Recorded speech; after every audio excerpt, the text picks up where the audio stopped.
Hello students, welcome to victim study वेज और Anthoceros series में आज हम देखेंगे एंथोसिरोस का स्पोरोफाइट। हमने देखा था फर्टिलाइजेशन तक और हमने जाइगोट बनने तक देख लिया था, ठीक है ना, फर्टिलाइजेशन में। देन स्पोरोफाइट में देखते हैं। Zygote is the pioneer structure of this phase. Yes, zygote पहला स्ट्रक्चर होता है स्पोरोफिटिक फेज का। ठीक, नाउ ये बनाता है, ये डेवलप होता है टू फॉर्म एम्ब्रियो, और एम्ब्रियो ग्रो होता है into an elongated spindle shape structure with a bulbous base, जिसे हम स्पोरोगोनियम या स्पोरोफाइट कहते हैं। ठीक है, उसका बल्बस बेस होता है, एक मोटा सा बेस होता है और ये इलोंगेटेड लंबा सा स्ट्रक्चर होता है।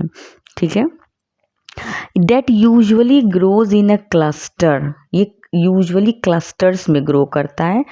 और कहाँ से? From upper surface of thallus, each surrounded by its base by a tubular involucre या कैलिप्ट्रा। इसके नीचे की तरफ एक बेस होता है, मतलब इसके बेस की तरफ एक ट्यूबुलर स्ट्रक्चर होता है जिसे इन्वॉल्यूकर या कैलिप्ट्रा कहते हैं। अभी आपको दिखाएंगे डायग्राम में, आपको बहुत अच्छे से समझ में आएगा। ठीक है ना। स्पोरोगोनियम क्या करता है? आपको पता है कि प्रोड्यूस करता है spores and bring about their efficient dispersal. आइए डायग्राम में समझते हैं। नाउ सी, मैंने आपको बताया कि ये देखिए, ये थैलस है। थैलस के अपर सरफेस पे ये इसका स्पोरोफाइट है। ये जो लंबे लंबे स्टिक जैसे दिख रहे हैं, यही एंथोसिरोस का स्पोरोफाइट है। बल्बस बेस होता है इसका। बेस देखिए, थोड़ा सा मोटा थिक है ना ये। और अभी आपको दिखाते हैं इन्वॉल्यूकर। इसके बेस पे मैंने बताया ना कि एक ट्यूबुलर इन्वॉल्यूकर होता है जो इसको सराउंड करता है। Now look, this is proper sporophyte of Anthoceros. और इसका बेस ये देखिए, मोटा सा बल्बस बेस है।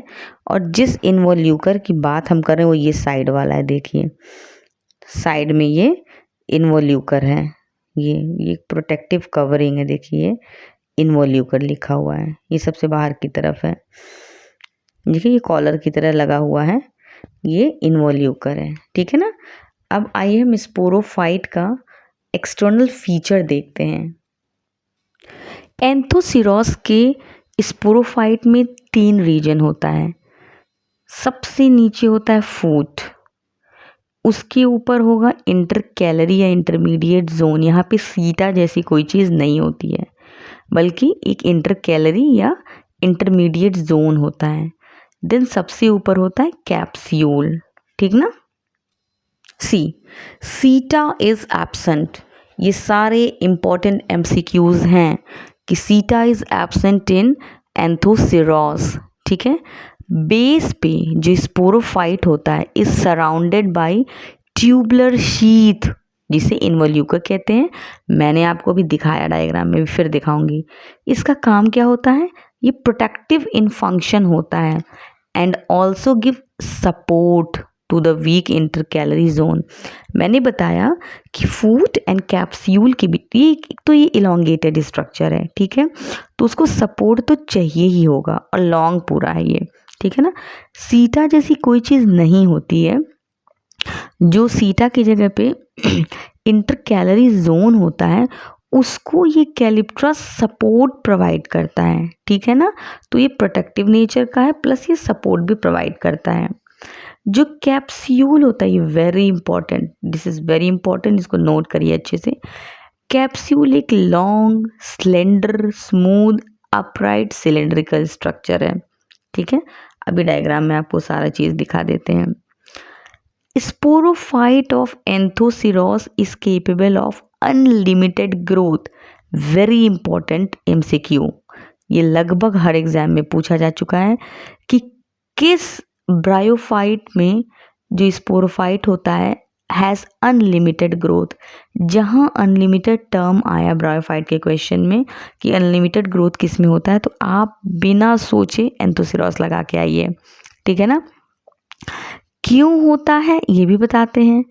Due to present of meristematic zone, जो इंटरकैलरी जोन है वो मेरिस्टेमेटिक जोन है, तो उसमें रेगुलर मल्टीप्लिकेशन मतलब उसमें सेल डिवीजन होता रहता है और ग्रोथ होती रहती है। At the junction of foot and capsule, मैंने बताया फूट एंड कैप्सूल के बीच में सीटा नहीं होता है, मेरिस्टेमेटिक या इंटरकैलरी जोन होता है। वो जोन इस देखिए मेरिस्टेमेटिक टर्म से ही क्लियर है कि उसमें सेल डिविजन्स होते रहते हैं और ग्रोथ होता रहेगा। ठीक। सेंटर ऑफ कैप्सूल, जो कैप्सूल के एकदम बीच वाला सेंटर पोर्शन होता है वो एक सॉलिड कोर होता है ऑफ स्टेराइल टिश्यू जिसे कॉल्यूमेला कहते हैं, और वो बना होता है 16 vertical rows of cells. Diagram से आपको क्लियर हो पाएगा।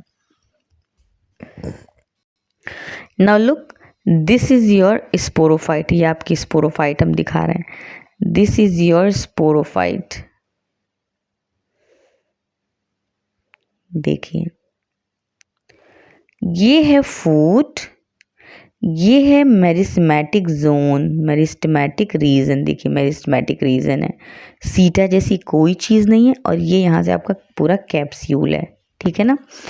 जो मेरिस्टेमेटिक जोन की वजह से इसमें अनलिमिटेड ग्रोथ होता है। ये है इसका इनवॉल्यूकर, ये जो साइड में देखिए कॉलर जैसा दिख रहा है, ये इनवॉल्यूकर है। ये इस मेरिस्टेमेटिक जोन को सपोर्ट प्रोवाइड करता है, साथ ही साथ ये प्रोटेक्शन का भी काम करता है और इस स्पोरोफाइट के को प्रोटेक्ट भी करता है। ये मैंने बताया बीच में जो है कैप्सूल के बीचों बीच बिल्कुल ये एक सॉलिड मास ऑफ सेल्स होता है। ये देखिए ये जो बिल्कुल बीच में आपको दिख रहा है, इसको हम कहते हैं कॉल्यूमेला। स्टेराइल सेल्स होती हैं, ये फर्टाइल सेल्स नहीं होती हैं, स्टेराइल सेल्स।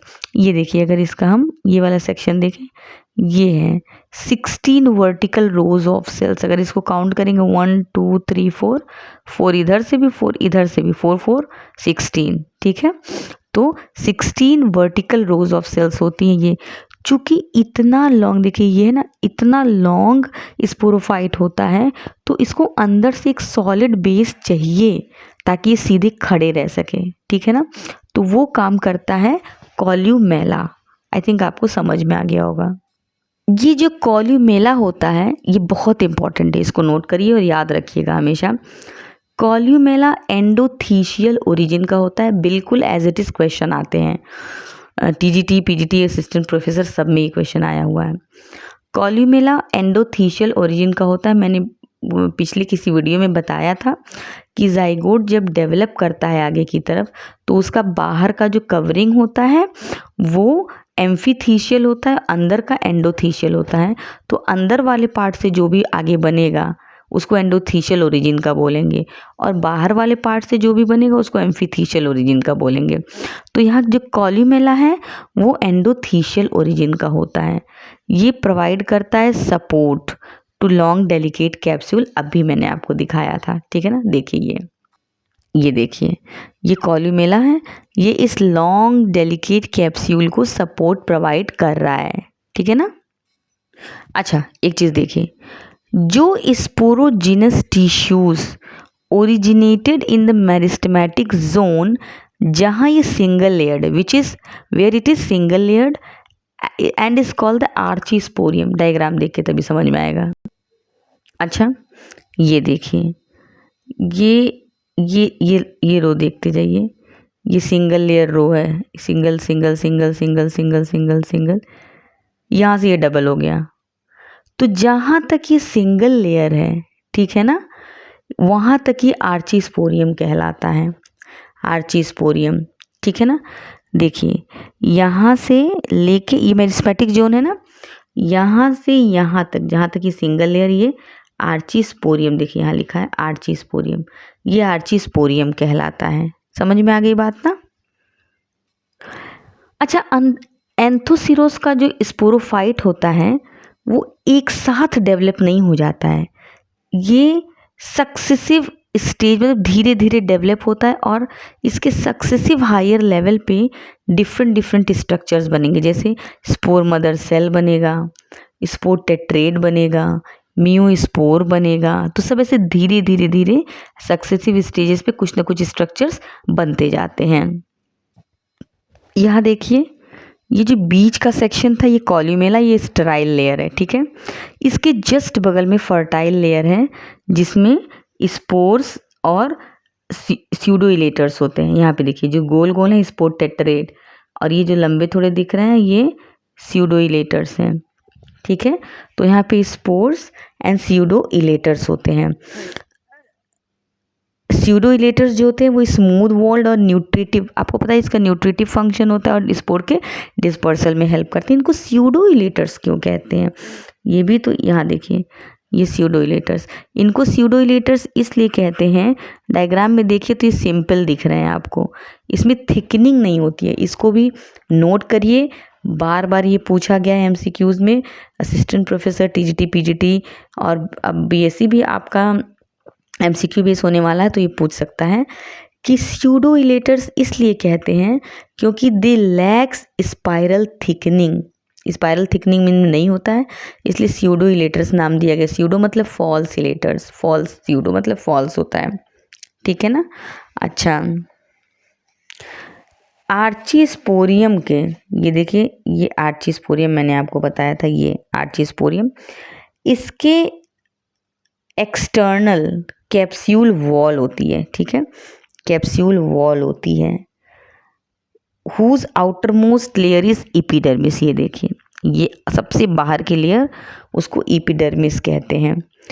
इस एपिडर्मिस पे, ये भी बहुत इंपॉर्टेंट पॉइंट हम आपको बताने जा रहे हैं कि ऐसा एक अकेला ये ब्रायोफाइट है जिसके अकेला क्या अभी आगे हो सकता है हम देखें किसी में, बट इसमें यहाँ अभी तक में एंथोसिरोस है जहाँ पे इसकी कैप्सूल वॉल्स पे स्टोमेटा एंड क्लोरोप्लास्ट होते हैं।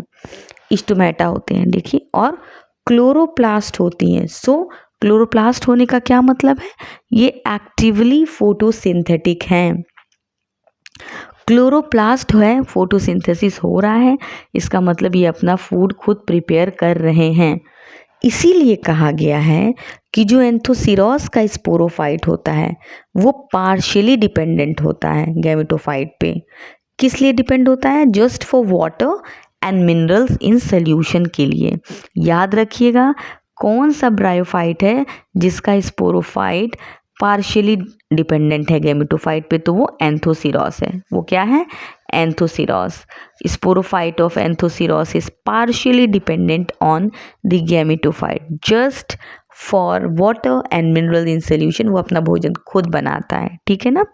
तो बच्चों आज के लेक्चर में हमने पूरा स्पोरोफाइट कंप्लीट किया, तो ये चैप्टर हमारा हो गया फिनिश, ठीक है ना। अच्छा एक चीज़ और बता देते, जो आर्चीज नहीं हम बता चुके हैं ओके।